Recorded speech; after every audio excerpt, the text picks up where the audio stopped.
So it's a very common question.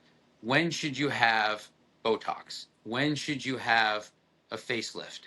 And it's none of this is really etched in stone. It has more to do with how people age and their tolerance for those changes.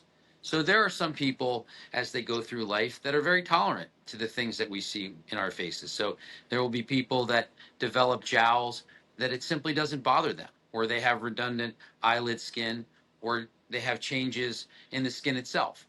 So when you need to do something has to more to do with how much it bothers you at that point in your life. So we are at a point in medical history where we have so many things that we can do to someone's face to make it look better. So there are a few broad categories of treatments. So there's skincare, and so skincare can be a skincare regime that you do at home. It can be facials or basic procedures done by my esthetician.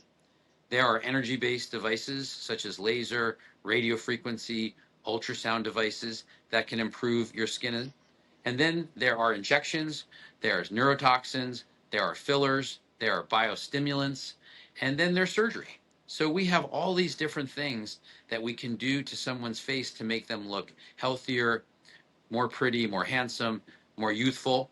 And they range from basic skincare to the non-surgical injections to energy-based devices to surgery.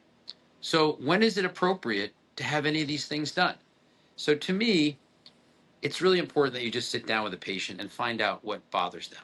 So for some people, it's not uncommon for them to be looking great and seeing some fine lines in the forehead. So you have a young woman and the eyes are fine, the cheeks are full, the jawline is clean, the neck is great, but they just start to see these fine lines in the forehead.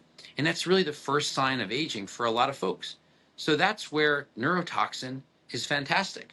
So for those patients that are starting to see early lines in the forehead, if you don't mind forehead lines, of course, you don't need to do anything. But if those forehead lines are bothering you, there's a simple solution. So that's where the neurotoxins, things like Botox, Dysport, the related products, can be just enough to take some of the fatigue out of your face. So for a lot of people, those basic treatments are all you need. And they may do that for 10, 15 years before they need anything else. I do think that one of the simpler things that people can do is just basic skincare.